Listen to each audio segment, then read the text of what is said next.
What's good, YouTube? It's your boy, Bluebird Sports TV, back at y'all with another one. So, the pit bull,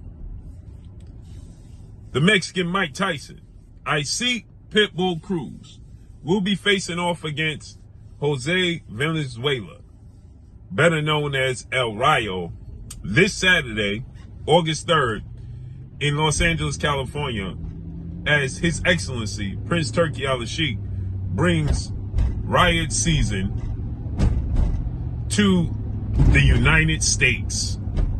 Riyadh season to the United States. Headlined by Terrence Crawford and Israel Madrimov. Mega card from top to bottom. Mega card from top to bottom. In my opinion, the biggest card in my time from top to bottom with stars on there and quality competitive fights in history, in my history. With that said, Isaac Cruz dominated and knocked out Rolando Rolly Romero to become the junior welterweight world champion. And he's the WBA junior welterweight world champion. Now, he fought against Gervonta Tank Davis December of 2021, and he lost in a competitive, entertaining fight, but I thought he lost 9 rounds to 3 to Gervonta Tank Davis. I thought Gervonta Tank Davis clearly won 9 rounds to 3 and had an injured hand in the fight, right? Nonetheless, Isaac Cruz put on a entertaining performance, a very, very violent effort on the part of Isaac Cruz, and Tank Davis had to make adjustments. He showed his boxing ability. He utilized lateral movement, fighting on the back foot, changing angles because he had to, because Isaac Cruz, for the first time in Tank Davis' career, he fought a guy who was smaller than him. Tank is typically the smaller guy, 67-inch arm reach. Isaac Cruz is 5'3" with a 63-inch arm reach, right? So Tank Davis is 2 inches taller and has a 4-inch arm reach advantage. That's uncharted waters for Tank Davis. He had to adjust to that. He had to get used to that. And he did. He made the necessary adjustments, but he didn't get a knockdown. He didn't get a knockout, obviously. And because of that, it garnered people to say Tank Davis lost, or it should have been a draw, or it was a close fight. No. When Tank Davis is in a competitive fight and an entertaining fight, and he don't get a knockdown or knockout to justify the victory, then people say he lost.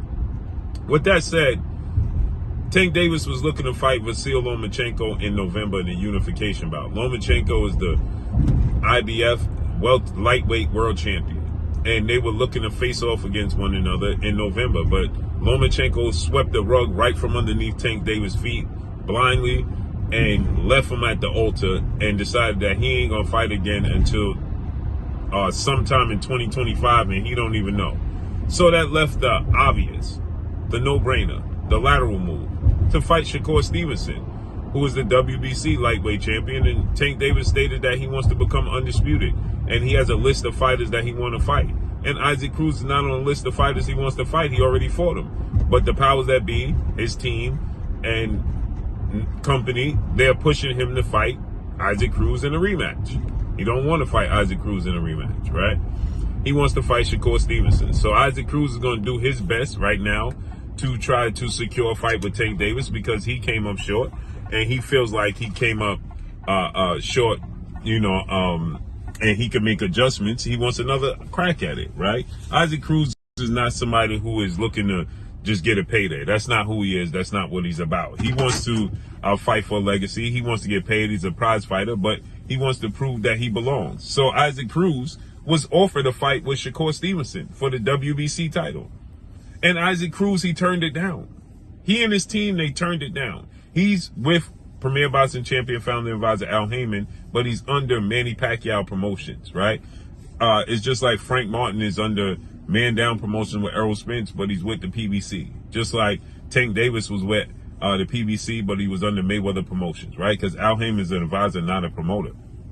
And so Isaac Cruz had the opportunity to fight Shakur, and they told the world that Shakur Stevenson was too boring. They wasn't interested in fighting Shakur because Shakur Stevenson is boring. All he's going to do is run around the ring, right? So now Shakur Stevenson is in play to get the Tank Davis fight, and Isaac Cruz is doing his best ability to put damper on Shakur Stevenson, telling the world Shakur Stevenson is boring again, and that he don't deserve the opportunity to fight Tank Davis because he's like an opera and he's going to put you to sleep. No, you should have fought him and put him to sleep. That's the problem we have with the sport of boxing. All too many times we have fighters just, giving you these scenarios where they don't want to fight this fighter because he's boring. No, your job is to adjust to any style in the ring. Every style is different. And your job is to do what? Adjust to that style, right? And put an end to his style. If he's a runner, hunt him down, cut the ring off, and stop him, right? If he's a brawler, outbox him. There's a saying, you box the brawler and you bang the boxer for a reason. So that's what Isaac Cruz is supposed to do. Not downplay Shakur Stevenson. You had the opportunity to fight Shakur Stevenson, and you could have put an end to all that talk. But you can't keep up. It's just like Coach Calvin Ford is saying he don't like the fight with Shakur Stevenson because he won't engage. Your job is to cut the ring off. Your job is to show Tank Davis, come up with a game plan to cut the ring off, to not allow him not to engage, to force him to engage. Isaac Cruz, you force everybody else to engage. This is not Rock'em Sock'em Robots. This is the sweet science of boxing. It's hit and not get hit. That's the name of the game. The person who lands the most punches without getting hit the most and without getting knocked down is going to win. It's a scorecard. Scorecard. Every punch is a score. It's called hit and not get hit. I'm sick of this notion that if a fighter moves around the ring and utilizes his natural abilities, right, then he's labeled boring. Okay, well, Shakur Stevenson is gifted with the cat-like reflexes, with the defense, with the ring IQ, and the ability to move his hands and legs at the same time and avoid you. Imagine somebody saying, man, I don't want to fight Tank Davis because all he's going to do is use his power. Well, it's up to you to not get hit with the power. Just like Isaac Cruz, when you fought Tank Davis, you was avoiding getting hit with the power. When you fight Shakur, take his legs away. Go to his body, cut the ring off, and go to his body and zap his power and take his legs away. Period. No. We want to see Shakur versus Gervonta Tank Davis, and I love Isaac Pitbull Cruz. Love him. I think he's going to beat El Rayo, and El Rayo is one of my favorite fighters. Styles make fights.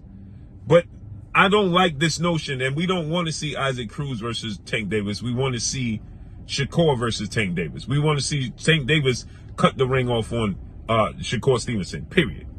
And that's all I got for y'all. Make sure you hit the like button, drop a comment in the comment section. Let me know what y'all think. Y'all already know what it is. It's your boy Blue Blood Sports TV. Hate, like, comment, and subscribe. You haven't subscribed, hit the subscribe button, hit the like button, hit the bell icon to get all the new notifications. Follow me on Instagram at Blue Blood Sports TV, all one word. That's all I got for y'all. I'm gone. Peace.